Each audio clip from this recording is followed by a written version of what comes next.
Hey folks, Ike Eastmans here at Eastmans Hunting Journal. Today we're going to do a gear review on Kryptek's new pattern with some of their layers about Obskura. This is their new camouflage pattern.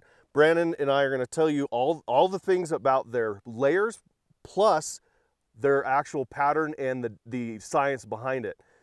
Before we get into that, make sure you subscribe and hit that notification bell. That way you get notified every time we do reviews like this. If you're interested in hunting, if you're interested in Western hunting, you definitely want to be notified of our gear reviews, as well as we come out with hunts all the time on YouTube. So check it out. Brandon, what's the science or what's the thought behind their camo pattern? Because I know Kryptek is known for their cool camo. It's not, it's not sticks and leaves, it's cool. What's the science behind it? Well, obviously the Kryptek founders, are warriors in the military, right? That they did that for many years of their life, and we're super appreciative of their service, of course, as we are of all veterans. They're passionate backcountry hunters too, and so what they did is they took their knowledge from military concealment and their passion for the backcountry and all the hunting they'd done up to that point in their life, and they put their brains together and came up with, well, their first highly successful pattern was Highlander, right? And we all have loved that for a long time. It's highly effective in multiple environments. And then now with their Obscura line of patterns, this is what we're looking at today, and what we're wearing, of course, is an Obscura transitional. And what they're masters at is working on patterns that work together, the micro pattern and a macro pattern. Now, what that means to dumb that out, I'm kind of a camouflage nerd, okay? I have been this way since I was in high school. Well, do you have to have camo to hunt, Brandon? Well, no, you don't have to have camouflage to hunt, but what it does is it breaks up and destroys your human outline. A good camouflage does that up close and far away. A bad camouflage, and there's plenty of those out there, they blob you out close but are effective far away, or vice versa. And when I was, oh man, I don't know, upper teens, early 20s, I mean, I was so into this that I would go out on open hillsides in country like this, and also in dark timber like what's behind us, and I would take color photos, sepia photos, black and white photos of various patterns, and I'd also test them bow hunting and ground hunting with a recurve bow with white-tailed deer, so you're really close quarters, and you could see what works and what doesn't. And so this topic really interests me. So if you notice with this Obscura transitional pattern, what Kryptek has really done well over the years is they start with a light color as their base, work up from there with the other colors. Too many companies start with a dark color as their base, and what that's going to do is turn you into a blob. And then instead of blending into your environment, even if the colors don't exactly match, you're going to just blob out because the animals see your outline. Because we know that big game animals don't see the full color spectrum like we do, and lots of lab research has told us that over the years. They don't see black and white though. They do see shades of colors, especially blues and greens. And I mean, the shading of the colors is nice, it's helpful, but it really, the magic behind it is the pattern, the micro and the macro pattern. So what we mean by that is macro means large, right? Micro means small. And if you look at the micro pattern, kind of that reptile skin looking netting type pattern that you see right here in your midsection and kind of behind these bigger blobby patterns, the two work together to thoroughly confuse animals' eyes and human eyes. I mean, there's been times when, in fact, on our spring bear hunt this year with the Kryptek guys, we're in country that looks a lot like this, and you'd lose a person. I mean, they were walking slowly, stalking on something, you're like, where'd he go? Yeah. And they would disappear. I mean, it's pretty amazing. So, a lot of deer have been killed in blue jeans and flannels. And my dad used to say, you don't have to have camo to hunt, but you just have to break up your outline. So go into that a little bit better. What is breaking up your outline? Like right now, you guys can see we have an outline against the blue sky and the mountains behind us. It's just breaking that up, right? Right. And so what you want to do, or what you want a pattern to do, is to break up your outline when you don't have cover to rely on. Because yeah, you can be wearing bright red rain suit if you're in the heavy timber with limbs and everything in front of you breaking up your outline. But we don't always have that luxury. You get caught out in the open, or the best place to sit in an ambush spot is in this one particular spot through a drainage, where they're moving through, or whatever the case may be, or, spring bear hunting up in a tree stand. You don't always have all that cover in front of you, and so you need your pattern to break up your outline so they don't see that man silhouette, because if there's one thing that animals recognize, is man's silhouette, and the game is over. We are unique. Game is over. We are unique in the woods. Two-legged, you look funny. Yep, and so not only do they have the cool camouflage patterns, like, again, this is a pretty new pattern from them, Obscura Transitional. So Obscura is the macro micro pattern. Transitionals is the base color and the colors on top of it. So they have this one, and then they have a darker color, which is Obscura Nox, which is, you know, used if it was really dark timber, something like that. Yeah, and it's kind of a lifestyle brand too, or a pattern. It's pretty cool looking. Yeah, it's my favorite going to church or dinner coat. So what other on the Obscura line do they have? They just launched July of 2022. They just launched their Obscura Skyfall pattern, which is really hyper focused on the whitetail hunter and being up in a tree stand. So an animal looking up with that light background of the sky and limbs behind you or not, and helping them break up that pattern. But the patterns are basically the same. The colors are different. So the transitional, it literally helps you transition from wide open sagebrush country to high mountain timber like we're here now, and then also open hillsides. And so you essentially blend in. And one thing I like to do, I also like to be a fly on the wall when it's a high pressure hunting area. I don't like people to know where I'm at. And there's been so many times where I just kind of blend into the environment, and I've had tons of hunters just walk right by me, or they're glassing and they don't even see me. Right. And I just let them do their thing and get out of the area, and then I can continue hunting. Tell me about the naming. I struggle with their naming sequence. It's all military. Where did it come from? The vision for kryptek came from them being in battle in the Middle East, being passionate backcountry hunters, consuming from what they've told us, Eastmans videos and Eastmans magazines and all that, and they had this vision of, as Butch always says, a lifestyle by design when they got out. Butch Whiting is the CEO and one of the co-founders of kryptek with Josh Claycorn. All the names of the pieces, or most of them, they've got so many now that they're branching out into other areas, but they stem from mythological or medieval battlefield terms. And when you start digging into the history behind each name, and some of them now, some of their pieces are named after places that they served in Afghanistan. For me, anyway, it gave me a whole new appreciation of, I got myself educated, as Butch would say, and I learned what each single piece, where the name comes from. And then it also kind of tells you a little bit about where you should use it and what style of hunt. So Valhalla is the heavenly pant. Yeah, yeah, exactly. It's a pant for warriors. Yeah, the Valhalla, I mean, let's just get into it. So we've got, as you can see here, we've got tons of layers laid out. It's not all of their layers, but pretty darn close. We're not going to focus a bunch on the late season puffy layers in this review. We're going to get to that later here in a couple months, but they have a ton of different purpose-built because you look at it and go, why, I mean, how many puffy layers do you need? But there is a purpose on every one of them. To every single one of them, and I've used every one of them in different circumstances. In fact, one of them is our gift subscription program gift. So we're giving away a kryptek puffy layer as a gift if you sign up, you and two of your buddies, for a subscription to Eastman's Hunting Journal or Bow Hunting Journal, and you could get a puffy layer free. What we really want to focus on today, partially because of the timing, is some of our favorite early season layers. So what I'm wearing today, and I did this intentionally, I'm wearing a layering system that they came out with last year called the Sonora. And as the name implies, it's intentional. It tells you when and where you should be using this. So the Sonora, you think of desert, right? So it's hot weather gear. And this one has a hood, and I love wearing this for early season bow hunting, even some of the high country early season rifle units. And it provides a lot of shade and a lot of concealment. And the pants are the same. Now what this is, it doesn't look like it until you get up close, but it's highly breathable because it's a super fine mesh.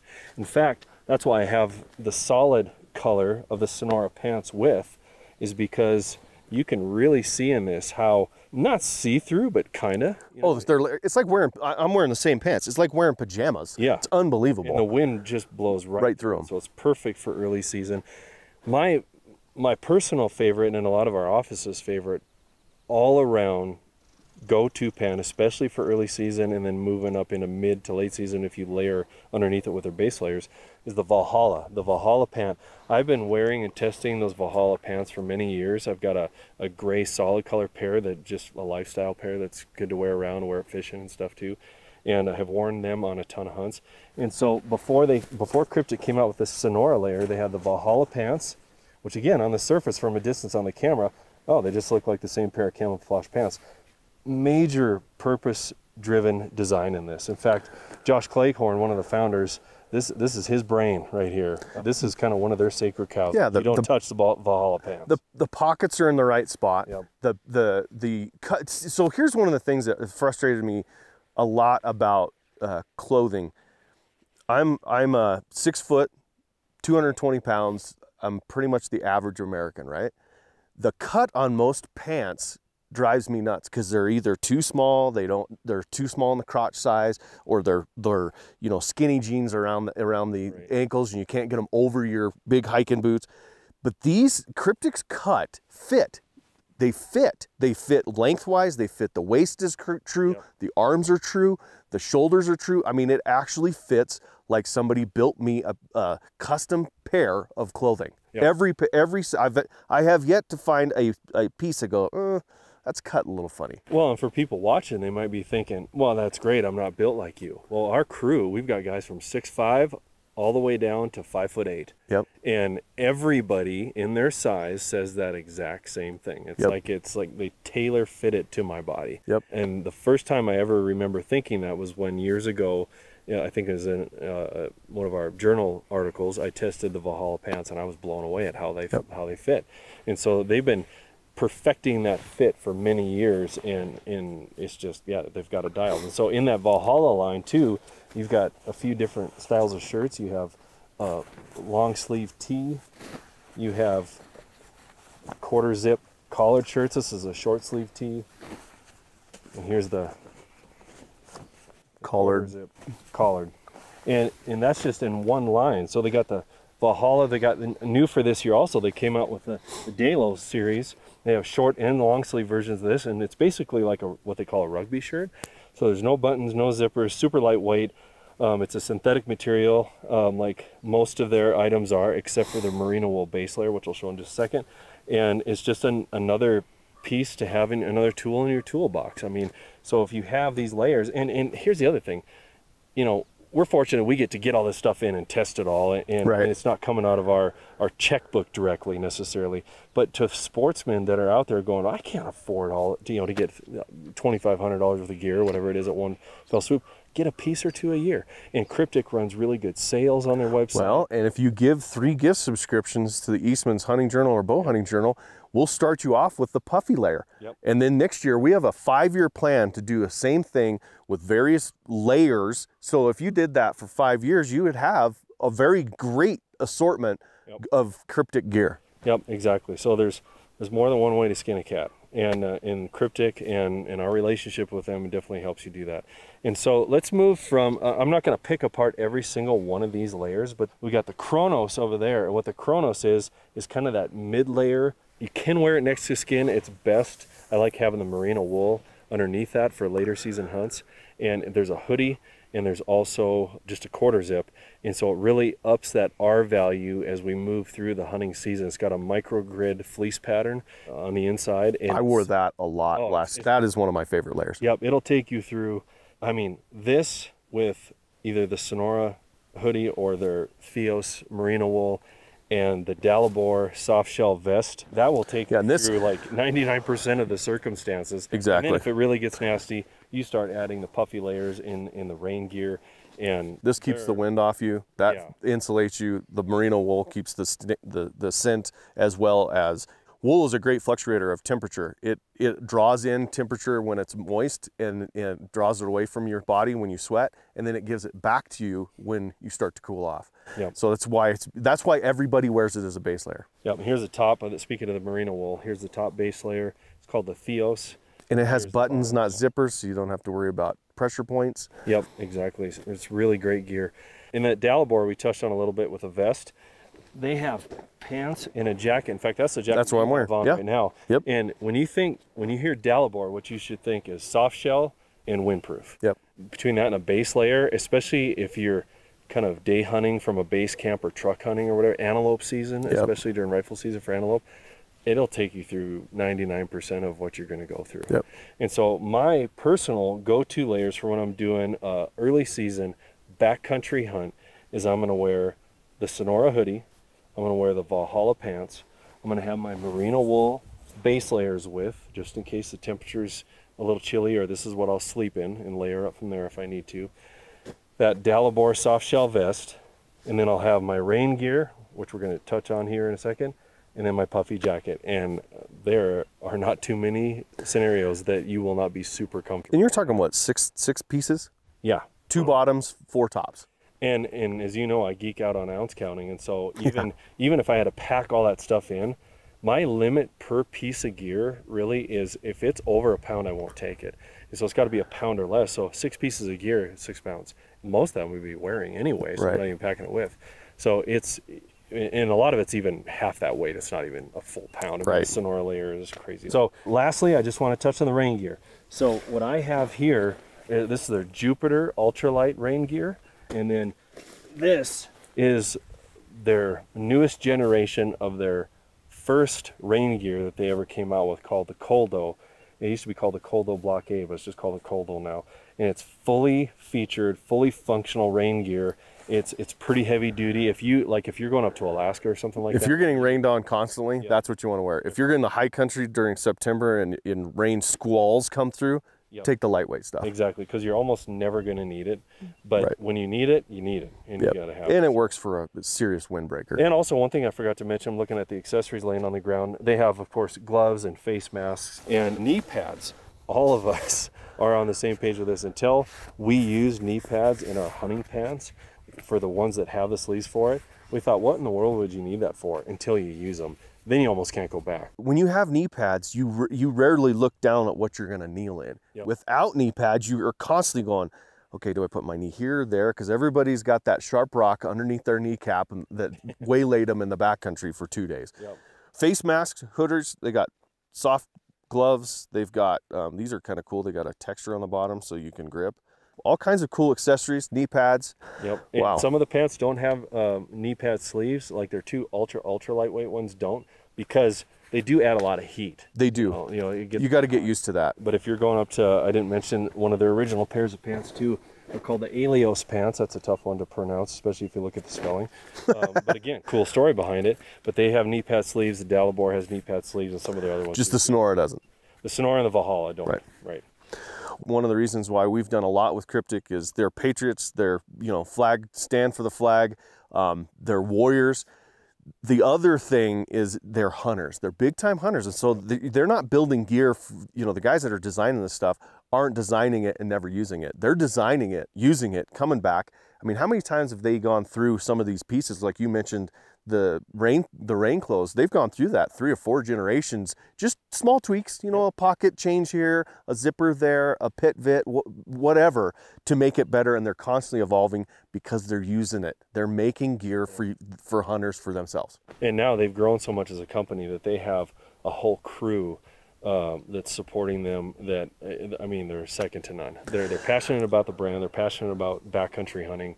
One of the big points here, if you go, oh my gosh, now I'm just drowning in a ton of information, check out kryptek.com/Eastmans. And on there, we have each of our gear lists, what we wear for specific hunting. Like I have my elk list on there. I'll have my deer list on there, my early season, my late season, the stuff that I'm taking, the stuff that you're taking, because what you went through here with your layering system, slightly different than mine, which is fine, because everybody's a little bit different. Heck, my brother and I are different. He's a lot more cold-blooded, so he wears way more clothes than I do. It's just different, but if you find one of us that you're like, yeah, that's kind of what I wear, then you'll understand which one of these pieces, because there's a lot, you would get for yourself. So check it out, Eastmans, or it's kryptek.com/Eastmans. Well, I appreciate you guys' time. I hope you got some information out of what Kryptek is about and their pieces, and especially their camouflage. The Obscura line is amazing. I can't wait to get into it more this fall. Make sure you hit that notification as well as that subscribe button for Eastman's Hunting Journal's YouTube. You get more gear reviews, and we're coming out with hunts constantly.